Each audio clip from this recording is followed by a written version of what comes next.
महाकुंभ में आज आप देखेंगे संगम की नगरी में लाइव स्टूडियो बना है और न्यूज़ वन इंडिया के इस लाइव स्टूडियो में आज महाकुंभ का उद्घोष करने के लिए तमाम साधु संत वहां पर मौजूद हैं। आज उनसे समझेंगे 144 वर्ष के बाद इस महाकुंभ की रौनक की खासियत क्या है, उनसे बातचीत करेंगे और उनसे समझेंगे पहले स्नान से लेकर आगे चलने वाले महाकुंभ में क्या होगा खास। और इसी के लिए खास लोग हमारे साथ हैं, साधु संत हैं, परिचय आपसे करवा दें। आचार्य मधुरम महाराज हमारे साथ जुड़े हुए हैं, बहुत बहुत स्वागत आपका न्यूज़ वन इंडिया में। राम नरेश रिछारिया और राज ऋषि पीयूष राजन हमारे साथ मौजूद हैं, आप सभी का भी बहुत बहुत स्वागत। तो देखिए, महाकुंभ की अगर हम बात करें तो महाकुंभ 144 वर्ष के बाद आया है और हर कोई इस महाकुंभ का साक्षी बनना चाहता है। इसी के लिए न्यूज़ वन इंडिया ने एक खास पेशकश की शुरुआत की है संगम की नगरी प्रयागराज से। वहीं पर एक लाइव स्टूडियो में तमाम साधु संत मौजूद रहेंगे। संगम की नगरी से, संगम की नगरी का, प्रयागराज का, महाकुंभ का एक संदेश उनसे समझेंगे कि आखिर क्या है इसकी खासियत। तो देखिए, लगातार हम तमाम तस्वीरें भी महाकुंभ से जुड़ी हुई दिखाते रहे हैं।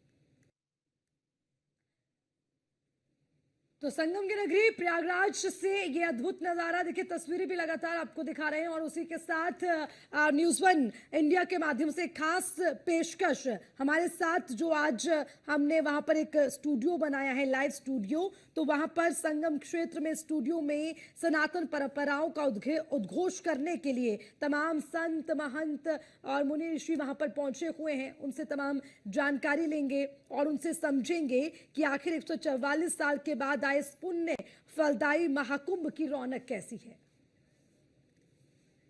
तो चलिए सीधा रुख करते हैं, आचार्य मधुरम महाराज जी हमारे साथ हैं। महाराज जी, बहुत बहुत स्वागत आपका न्यूज़ वन इंडिया में। और सीधा सवाल भी आपसे पूछूंगी कि महाकुंभ 2025 की अगर हम बात करते हैं तो इसका जो मुहूर्त है और 144 साल का जो ये संयोग बना है, इसकी क्या मान्यता है? क्योंकि हर किसी की जुबान पर कहने को तो ये है कि हम इसके साक्षी बने हैं, तो ये हमारा सौभाग्य है। शायद ये मौका अब हमें नहीं मिलेगा इस पीढ़ी को, लेकिन इसकी मान्यता क्या है वो एक बार समझाइए आचार्य जी। हेलो जी।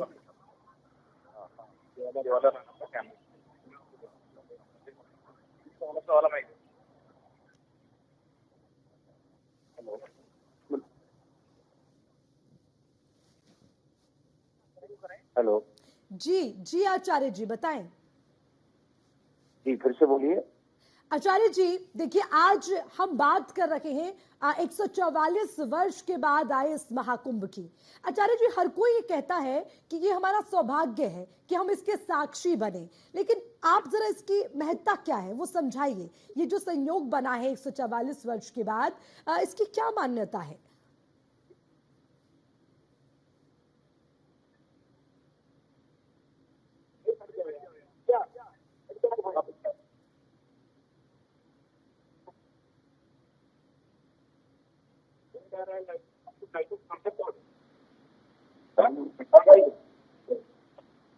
हाँ, आवाज आ रही है? जी जी महाराज जी बोले। जी जी जी जी तो फिर से दोहराइए। आवाज समझ नहीं पाई, कट कट गया। महाराज जी, हम महाकुंभ की आज बात कर रहे हैं। महाराज जी, सवाल ये है कि 144 वर्ष के बाद ये मौका आया है, लेकिन क्या इसकी महत्ता है? मतलब लोग ये तो कह रहे हैं कि हमारा सौभाग्य, हम इसके साक्षी बने, लेकिन इसके पीछे की महत्ता क्या है वो समझाइए।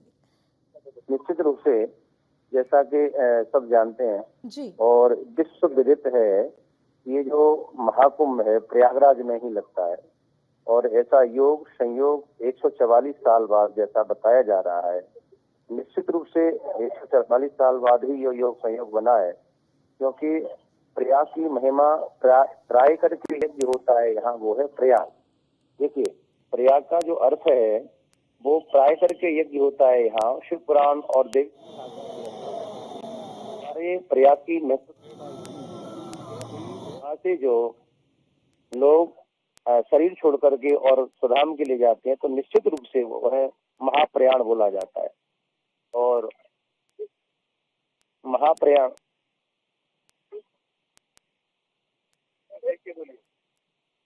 इसलिए मोबाइल से आवाज लगा के रखें इसको। तो हम वही बता रहे थे, आवाज आ रही है? हेलो जी जी। तो हम वही बता रहे थे कि प्रयाग की महिमा में यहाँ क्योंकि देव धनुष किन्नर आदि जितने भी हमारे देवी देवता हैं शब्दराज के माह के महीने में, और ये प्रयाग क्षेत्र ही ऐसा है जहाँ महाकुंभ लगता है। बाकी जगह हमारे 3 स्थान और हैं, चाहे वो हरिद्वार हो, चाहे वो उज्जैन हो, चाहे वो नासिक हो, वहाँ कुंभ लगते हैं। बाकी हमारे प्रयाग में महाकुंभ लगता है।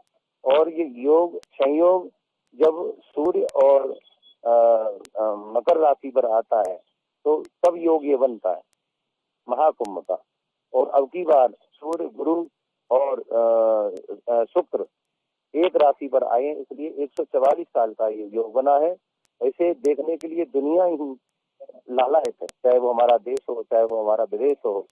है हमारे यहाँ कई कंट्रीज से लोग आ रहे हैं और इस महाकुंभ का दर्शन कर रहे हैं।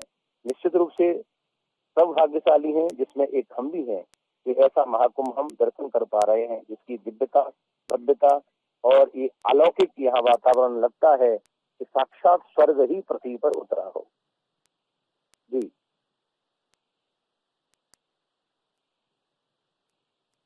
ठीक है आचार्य जी, आप बने रहिएगा। अतुल भी हमारे साथ जुड़े हुए हैं। और अतुल देखिए, महाकुंभ की हम बात करते हैं, आज तमाम साधु संत आचार्य हमारे साथ हैं जो इसका ज्ञान रखते हैं, और देखिए अभी आचार्य जी ने भी समझाया। लेकिन अतुल, वहां पर आप खुद पहुंचे हैं, आप जरा बताएं कि क्या महाकुंभ की रौनक है। आज 7वां दिन है और शाम होने को हो चली, कहते हैं कि शाम के समय वहां का नजारा बड़ा अद्भुत रहता है। देखिए अर्चना, अगर महाकुंभ के नजारों की बात की जाए तो इस वक्त देखा जा सकता है कि चारों तरफ शाम का वक्त है। और शाम की अगर बात की जाए तो यहाँ पर व्यवस्थाओं की जो बात की जाए, जिस तरह से सरकार व्यवस्थाएं कर रही है, चाक चौबंद व्यवस्थाएं हैं। दूसरी तरफ अगर बात की जाए तो महाकुंभ में आस्था की डुबकी लगाने वाले लोग दूर दराज से पहुंच रहे हैं। देश और विदेशों की बात की जाए, पौष पूर्णिमा हो या फिर मकर संक्रांति के स्नान के बाद मौनी अमावस्या के स्नान को लेकर के पहले से ही तैयारियों में प्रशासन जुट चुका है। अभी तक की अगर बात की जाए तो प्रशासन की तरफ से पूरी पहल की जा रही है। मुख्यमंत्री योगी आदित्यनाथ ने आज प्रयागराज पहुंच करके जो व्यवस्था है उनका जायजा लिया है, क्योंकि लगातार उम्मीद लगाई जा रही है, अनुमान लगाया जा रहा है कि लगभग 7 से 10 करोड़ से ज्यादा लोग आस्था की डुबकी लगाने के लिए अमृत स्नान में यानी मौनी स्नान की अगर बात की जाए तो पहुंच सकते हैं। उसी के साथ साथ कहा जा सकता है कि जिस तरह से व्यवस्थाएं की गई हैं, व्यवस्थाओं को लेकर के पुलिस फोर्स तैनात की गई है। और उसी के साथ साथ अगर बात की जाए तो खुफिया तंत्र को एक्टिव किया गया है। और पावन पर्व की अगर बात की जाए, पावन पर्व देखा जाए तो कहा जा सकता है कि महाकुंभ के पावन पर्व पर आस्था की डुबकी लगाने के लिए साधु संतों के साथ हर व्यक्ति पहुंच रहा है। हर कोई सनातनी की अगर बात की जाए तो सभी पहुंच करके आस्था की डुबकी लगा रहे हैं। हमारे साथ और साधु संतों, उनसे बात कर लेते हैं। महाराज जी, जिस तरह से पहला स्नान हुआ, पौष पूर्णिमा का स्नान हुआ, मकर संक्रांति का स्नान हुआ, तीसरा स्नान मौनी अमावस्या का स्नान है, उसकी तैयारियों की अगर बात की जाए तो काफी तेजी से चल रहा है। प्रशासन की अगर बात की जाए तो तैयारियां कर रहा है। आपका क्या मानना है, किस तरह से स्नान करना चाहिए, क्या फलदायक स्नान रह सकता है? देखिए, इस जीवन में पहली बार जो है, इस जीवन में हर इंसान को ये मौका मिला है, ये अमृत स्नान है। यहाँ पर हम स्नान करके ऐसा एक महत्व है कि हम जब भी शरीर छोड़ेंगे तो हम जो है माना जाता है। और योगी जी ने, माननीय प्रधानमंत्री जी ने बहुत ही अच्छी व्यवस्था यहाँ बनाई है। यहाँ किसी अच्छी व्यवस्था है और रोड पूरा ये नगर बसाया जाता है। और एक जिला जो है उत्तर प्रदेश में, ये जिला एक नया बनाया जाता है। इसके डीएम अलग होते हैं, एसपी अलग होते हैं, और इसकी सारी व्यवस्थाएं जो है एक अलग होती है। क्या है फल, क्या है मौनी अमावस्या पर किस तरह से स्नान किया जाए, इसको जो है अमृत स्नान है, अमृत न्यूज़ 1 इंडिया के दर्शकों के लिए जी, इधर अमृत स्नान का लाभ मिलता है। इसमें अगर उस मुहूर्त में जो है मौनी अमावस्या है, जैसे अभी पहले हो गया है स्नान, शाही स्नान, अभी मौनी अमावस्या को शाही स्नान है, 3 तारीख को भी शाही स्नान है। अगर इसमें जो भी स्नान करता है उसको अमृत फल प्राप्त होता है, ऐसा माना जाता है। यही सवाल है कि किस तरह से स्नान किया जाए। स्नान की अगर बात की जाए क्या फलस्वरूप रहने वाला है, उसके साथ साथ अगर बात की जाए किस तरह से स्नान किया जाए। मौनी अमावस्या को लेकर के प्रशासन तैयारियों में जुट चुका है। खुद मुख्यमंत्री ने पहुंच करके यहाँ पर जो व्यवस्थाएं हैं उनका जायजा लिया है। किस तरह से स्नान रहेगा? यहाँ जो महाकुंभ में शाही स्नान होता है, उसके बाद सारे जो श्रद्धालु हैं यहाँ पर स्नान करते हैं और इसी से यहाँ माना जाता है कि समुद्र मंथन के समय में एक बूंद इस प्रयागराज की धरती पर गिरा था। जो प्रथम बूंद गिरा था वो यहाँ पे गिरा था। तो इसी के को लेकर यहाँ मान्यता है कि यहाँ पर स्नान करने से पुण्य की प्राप्ति होती है और मोक्ष की प्राप्ति होती है। ये जो महाकुंभ इस बार लगा है 144 वर्ष बाद, ये 12 वर्षीय जो महाकुंभ लगता है उससे अलग है। ये इसका महत्व उससे अलग है और ये 144 बाद ऐसा अवसर आया है जो महाकुंभ यहाँ आयोजित हुआ है।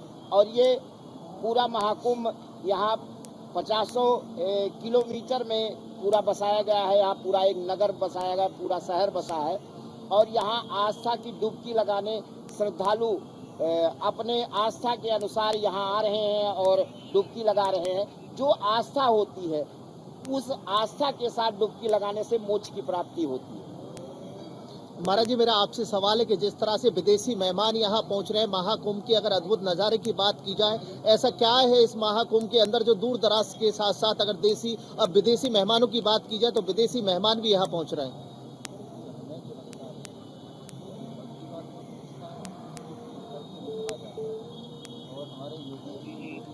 जो इस तरह से प्रचार प्रसार कर रहे हैं देशों में विदेशों में, विदेशी मेहमानों को बुलाया जा रहा है, इसी कारण निश्चित रूप से ये दिव्य कुंभ, भव्य कुंभ, महाकुंभ ये दुनिया में लोग इसको देख रहे हैं। आपके चैनलों के द्वारा, प्रसारण के द्वारा दुनिया इसको देख रही है और जब देख रही है तो देख रही है व्यवस्था यहाँ की क्या उत्तम व्यवस्था है और उस उत्तम व्यवस्था को देख करके यहाँ एक बार जरूर संगम में डुबकी लगाने का वो सब मन करते हैं और सब लोग पहुंच रहे हैं ट्राई करते हैं। अखाड़े और साधु संतों की बात की जाए तो महाराज जी सभी प्रयागराज पहुंचे हैं, अमृत स्नान कर रहे हैं। उसके साथ साथ अगर बात की जाए पहले 2 स्नान किए हैं, मौनी अमावस्या का स्नान कर रहे हैं। लेकिन मैं आपसे समझना चाहूंगा कि किस तरह से जो स्नान है उसको करेंगे और उसके साथ साथ जो अखाड़े हैं उनको क्यों बनाया जाता है, किस तरह से बनाया जाता है। और आजकल अगर बात की जाए तो नए जो संत है उनको जोड़ने का काम, उनको कैसे जोड़ा जाता है, उसकी क्या प्रक्रिया होती है, उसके बारे में एक बार बताइए आप। हमारी सनातन पद्धति है ऋषियों की, महर्षियों की। जो आदि शंकराचार्य हुए उन्होंने 4 शंकराचार्य बनाए और उन्हीं के अनुरूप जैसे हमारे यहाँ वल्लभाचार्य जी हैं, रामानुजाचार्य जी हैं, हमारे हरिवंश महाप्रभु हैं, स्वामी हरदास जी हैं, आदि आदि करके इन महर्षियों ने अपने अपने आचार्यों को अपने अपने मत के साथ में सनातन के प्रचार प्रसार के लिए, अपने अपने इष्ट के प्रचार के लिए आगे बढ़ाया। और उन्हीं में से 13 अखाड़े मूल रूप से प्रारंभ हुए हैं हमारे यहाँ, जिसमें कुछ सन्यासियों के हैं और कुछ वैष्णव संतों के हैं, जिसमें चाहे वो रामानुजाचार्य हों, चाहे वो रामानंदाचार्य हों और चाहे वो निर्मार्काचार्य हों, चाहे वो वल्लभाचार्य हों, आदि आदि करके वैष्णव अखाड़े कहे जाते हैं। और सन्यासियों के 7 अखाड़े हैं जो प्राय करके, जिसमें आजकल जूना अखाड़ा बड़ा नाम कमा रहा है और आज भी हम देख रहे थे आपके चैनल के माध्यम से कि जिसमें आज भी हजारों नागा साधुओं की दीक्षा हो। ये हमारे सनातन की शोभा है, हमारे सनातन की यही परंपरा है जी। महाराज जी, ये सब प्रक्रिया क्या कुंभ के दौरान ही शुरू होती है या उससे पहले भी होती है? जिस तरह से सदस्य बढ़ाए जाते हैं, आपके जो ये लोग होते हैं जो आपसे जुड़ते हैं, कैसे जुड़ पाते हैं, उसकी क्या प्रक्रिया है? एक बार प्रक्रिया के बारे में आप बताएंगे। क्या रजिस्ट्रेशन होता है? अभी तक की अगर बात की जाए तो अखाड़ों में कितने लोग जुड़ पाए? देखिए, प्रक्रिया तो ये प्राय चलती रहती है, लेकिन महाकुंभ एक अमृत की प्राप्ति कराता है। इसलिए हर व्यक्ति यही चाहता है कि ऐसे पर्व पर, ऐसे शुभ अवसर पर हमारी दीक्षा हो, जिससे हमें जिस मार्ग में हो उस इष्ट की प्राप्ति हो। और महाकुंभ में आने के कारण यहाँ दीक्षा का मूल उद्देश्य यही रहता है कि पतित पावनी त्रिवेणी में स्नान करने के बाद में और गुरुजनों के साथ में अपनी शरणागति लेने के बाद में उन्हें मोक्ष की प्राप्ति हो और पूरे सनातन संस्कृति को आगे बढ़ाने के लिए उन्हें फिर जिम्मा दिया जाता है रही बात रजिस्ट्रेशन की, तो रजिस्ट्रेशन तो सब जगह चलता है, चाहे वो वैष्णव संप्रदाय हो, चाहे वो शैव संप्रदाय हो, कोई भी संप्रदाय हो, नाम अखाड़े का तभी मिलता है जब आपका वहाँ पूरा परिचय ले लिया जाता है, जिसमें आप कौन हैं, आप किस मत से हैं, आप किस वर्ण से हैं, जहाँ तक है वो सारी चीजें वहाँ डिटेल में देनी पड़ती हैं, तभी जाकर के जो महामंडलेश्वर लोग हैं, जो गुरुजन हैं, जो जगत गुरु आदि हैं, वो जाकर के दीक्षा देते हैं। महाराज जी, मेरा आपसे अगला सवाल है कि जिस तरह से देश ही नहीं बल्कि विदेश के भी मुस्लिम इस महाकुंभ पर दिलचस्पी ले रहे हैं, उसको लेकर आपका क्या कहना है? इसके लिए तो यही है कि मैं सार ज्यादातर है अपने मत से आपके मीडिया तंत्र को देना चाहूंगा, जो मीडिया के द्वारा देश विदेश में आप खबर चला रहे हैं, लोग देख रहे हैं, और जब लोग देख रहे हैं यहाँ की भव्यता, यहाँ की सुंदरता, ये क्योंकि आज महाकुंभ का पूरा प्रयाग क्षेत्र है, पूरा प्रयाग क्षेत्र आज स्वर्ग बना हुआ है, तो इसकी अलौकिकता, दिव्यता, भव्यता देखने के लिए विदेशी लोग दौड़े चले आ रहे हैं, क्योंकि हमारे यहाँ की जो सभ्यता है वो कदाचित अन्य किसी देश की नहीं हो सकती। जी महाराज जी, मेरा आपसे अगला सवाल है, आपसे पूछना चाहूंगा कि जिस तरह से कतर है, पाकिस्तान है, बांग्लादेश है और उसी के साथ यूएई की बात की जाए तो सभी इतनी दिलचस्पी क्यों ले रहे हैं इस महाकुंभ को लेकर के? लगातार अगर बात की जाए देखा जा सकता है कि हर देश, मुस्लिम देशों की बात की जाए तो ज्यादातर महाकुंभ को लेकर के दिलचस्पी लेते हुए नजर आ रहे हैं। हमारी दृष्टि से इसका एक ही कारण है, आप जैसे पाकिस्तान की बात करें, आप जैसे बांग्लादेश की बात करें, ये पाकिस्तानी बांग्लादेशी जो अभी नागरिक हैं 75% हम हमारे हिंदू ही हैं और हमारे हिंदुस्तान से ही पहुंचे हैं। प्राय करके पाकिस्तान अभी बना, आपका बांग्लादेश अभी बना है, तो सब हिंदुस्तानी, और उन्हें अपनी परंपराओं के बारे में मालूम है, परंपरा उनकी क्या है उन्हें पता है, लेकिन किसी कारण परिस्थिति बस वो दूसरे अन्य धर्म में चले गए। लेकिन जब उन्हें मालूम है कि वास्तव में हमारा धर्म तो सनातन है, और सनातन का ही महाकुंभ है जहाँ लाखों नहीं करोड़ों श्रद्धालु पहुंच रहे हैं, तो ऐसी छवि को क्यों न जरा आकर के वो देखें, बस यही देखने की लालसा उनको यहाँ तक खींच कर चला रही है। महाराज जी, मेरा अगला सवाल आपसे है कि जिस तरह से तैयारियों की अगर बात की जाए तो कितनी यहाँ पर तैयारियां मुकम्मल हैं? जिस तरह से महाकुंभ को अगर लेकर के बात की जाए तो तैयारियां मुकम्मल की अगर बात की जाए, कितनी तैयारियां यहाँ पर मुकम्मल हैं? देखिए, यहाँ पर हर चीज़ की तैयारी है, यहाँ पर संतों की व्यवस्थाएं हैं, और किसी का भी मार्गदर्शन करना हो, है ना, और कोई खो गया हो, और इधर बहुत अच्छी सुरक्षा है, वो उधर गंतव्य तक पहुँचा के भी देते हैं, और किसी को मेडिकल की फैसिलिटी चाहिए, कहीं आग लग गई, अभी जैसे आग लग गई थी एक जगह, तो तुरंत उन्होंने कवर की है, बहुत अच्छा लगा, जीवित हानि नहीं हुई इसमें, और बहुत ही अच्छी व्यवस्था है यहाँ पर किसी को कोई तकलीफ नहीं है, सब अच्छे से हैं, और देशी हो विदेशी हो सारे लोग इधर जो है महाकुंभ का आनंद ले रहे हैं और अपना पुण्य फल जो है प्राप्त कर रहे हैं। महाराज जी, आप कह रहे हैं कि कोई दिक्कत नहीं है, अखिलेश यादव लगातार ट्वीट करके बड़े सवाल खड़े कर रहे हैं, अभी जो आग लगी है उसको लेकर के भी अखिलेश यादव ने सरकार को घेरने का काम किया है, लेकिन बल्कि अगर बात की जाए मुख्यमंत्री और ऊर्जा मंत्री ने मौके पर पहुंच करके निरीक्षण किया है। देखिए, आग तो ऐसी है घटना के वो कहीं भी हो सकती है, और कितनी कहीं भी व्यवस्था हो वहाँ भी घट सकती है घटना, तो इस पर जो है महाकुंभ के ऊपर ऐसी टिप्पणी नहीं करना चाहिए किसी को, और उनको भी आना चाहिए, और हम स्वागत करते हैं उनका कि वो भी आए, यहाँ पुण्य फल प्राप्त करें, अमृत स्नान पाए, और ऐसी जो है भेदभाव ना रखें। आप भी सनातनी हैं और आइए, आपका स्वागत है महाकुंभ में। जी महाराज जी, अब की बार योगी कैबिनेट महाकुंभ में होने जा रही है, उसको लेकर क्या लगता है, कितने बड़े और निर्णय लिए जा सकते हैं? देखिए, अभी तो बहुत अच्छे निर्णय हो रहे हैं प्रभु के, और जो अयोध्या में जैसे हुआ था बहुत ही अच्छी व्यवस्था बनी, अब ओरछा में होने जा रहा है। ओरछा जो है प्रभु राम जी जो है उधर राजा के रूप में विराजमान है, और अयोध्या में जो है भगवान के रूप में विराजमान है प्रभु, तो अभी जो है दूसरी व्यवस्था भी ओरछा की हो रही है, और तैयारी जोरों पर है, ऐसा चल रहा है अभी। हम भी ठीक है अतुल, बहुत बहुत शुक्रिया। तो संगम के क्षेत्र में न्यूज़1 इंडिया के लाइव स्टूडियो से तमाम महंत हमारे साथ जुड़े, आचार्य जुड़े, उनसे हमने समझा कि आखिर प्रयागराज की महत्ता क्या है और क्यों लोग इतना आकर्षित हो रहे हैं। इसी तरह से लगातार आपको दिखाएंगे नई पेशकश। आज के लिए हमारे इस खास पेशकश में फिलहाल के लिए इतना ही। नमस्कार।